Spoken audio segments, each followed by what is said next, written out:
Comment peut-on sortir de l'isolement, refaire sa vie à plus de 70 ans lorsque malheureusement l'être aimé n'est plus là? Depuis quelques années, depuis qu'elle a eu le courage de pousser la porte d'une agence matrimoniale, Denise ne se pose plus ces questions. Elle a retrouvé les joies d'une vie à deux, a pu recréer une complicité avec un homme, veuf lui aussi. Denise n'a pas oublié son défunt mari avec lequel elle a partagé 40 ans d'un amour sans nuage, mais elle ne craint plus de mourir seule, est à nouveau en paix. Preuve qu'une belle histoire est toujours possible. Écoutez ce joli témoignage, le printemps de Denise, dans le portrait de la semaine, par Thierry de Mézières. Elle s'appelle Denise, elle a 80 ans, un peu poète à ses heures perdues. Son nouveau compagnon en a 76 et la régale de ses talents de cuistot. Denise, sans enfant, a cru ne jamais se remettre de la mort de son mari. Alors un jour, aussi traqueuse que si elle allait à un bal de débutante, elle a osé franchir la porte d'une agence matrimoniale, elle qui aimait tant son mari. 40 ans de mariage, on vivait en osmose, on avait les mêmes idées, on jouait aux échecs, on partageait un tas de choses, les écrits, on chantait. Quand on partait en vacances, on chantait tout le long. C'était merveilleux. Et sa disparition a été un gros choc dans ma vie. Vous aviez quel âge? 68 ans. Et là, vous avez commencé des années de longue solitude? Ah oui, 3 ans de très longue solitude et un très très gros chagrin. À tel point que, vous voyez, sur les fauteuils, il y a des petits napperons. Et quand je sentais son odeur, je suis restée au moins 1 an sans vouloir laver ça. Je me prenais cette odeur-là, c'était lui. Le traversin, c'était lui. Vous avez beaucoup souffert de la solitude? Ah oui. Pendant 3 ans, je peux dire que j'ai été écorchée vive. Et au moment des fêtes, à Noël, au jour de l'an, quand je regardais la télévision, Patrick Poivre d'Arvor, à un moment donné, a dit... Je pense aux personnes seules, qui sont toutes seules, qui sont tristes. Alors là, j'ai éclaté en sanglots. J'ai dit vraiment, cette solitude, c'est quelque chose d'épouvantable. Qu'est-ce qui vous faisait le plus peur dans la solitude?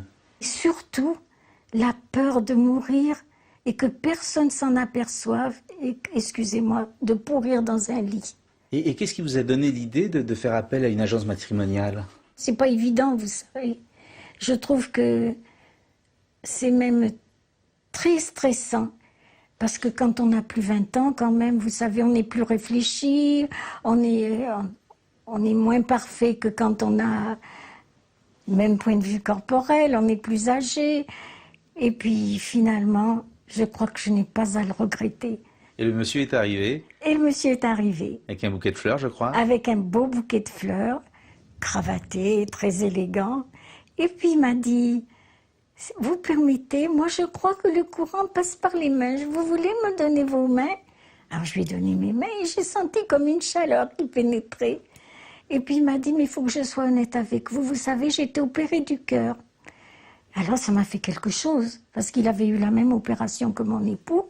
Et puis il m'a appris que sa compagne était décédée la même année que mon mari. Et puis tout est parti de là. L'histoire a commencé. Et l'histoire a commencé. Qu'est-ce que vous pourriez dire aux personnes âgées qui sont seules chez elles et qui n'ont pas votre courage de tenter l'aventure, de rencontrer quelqu'un? Ah, il faut faire le pas.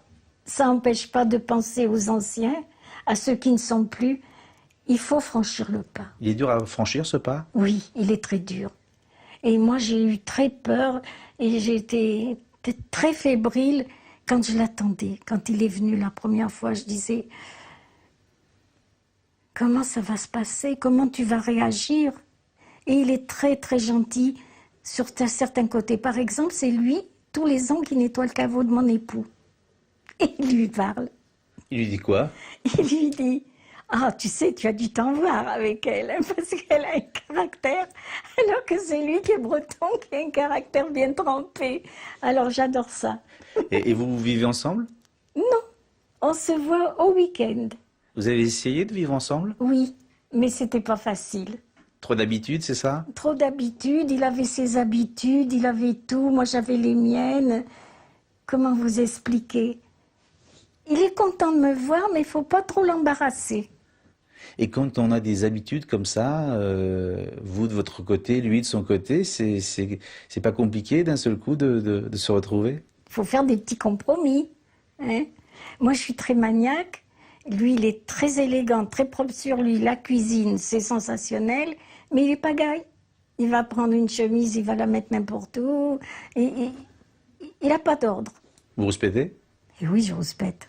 Il me dit, si tu n'es pas contente, tu vas chez toi. Qu'est-ce que vous répondez? Je dis, il ne faut pas le dire 2 fois parce que je m'en vais. Il y a déjà eu des ruptures, des fâcheries? Oui, mais ça ne dure pas. Il est rigolo parce qu'il ne s'excuse jamais.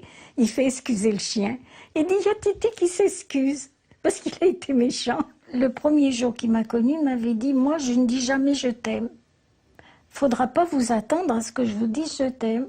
Et un jour, il m'avait ramené chez lui. Et puis, il était en train de barboter dans la cuisine. Je ne sais plus ce qu'il faisait. Puis, tout d'un coup, j'ai été stupéfaite.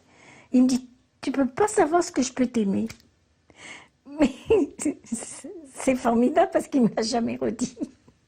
Mais ça avait de l'importance. Vous avez envie de vous remarier, de vous paxer Oh non, du tout, du tout. D'abord, pour une question de retraite. Parce que j'ai une retraite confortable. Vous comprenez, mon mari est ingénieur. Envie de partager alors? Ah non, chacun pour soi. On fait les commissions, il fait ses commissions. Il me fait des cadeaux dans les commissions. Moi, je lui offre des bons vins parce qu'il est amateur de bons vins. C'est pas une ivrogne, je vous le dis tout de suite. Hein. En tout cas, vous avez l'air très rayonnante et très heureuse. Ah oui, je suis heureuse. Je suis en paix. Vous diriez que vous êtes amoureuse? J'y suis attachée. C'est pas la même chose. C'est pas la même chose. Mais quand même, c'est de l'amour quand même. C'est la fin de ce 7 à 8. Merci de votre fidélité. À suivre Julien Arnaud pour le journal. Bonne soirée sur TF1.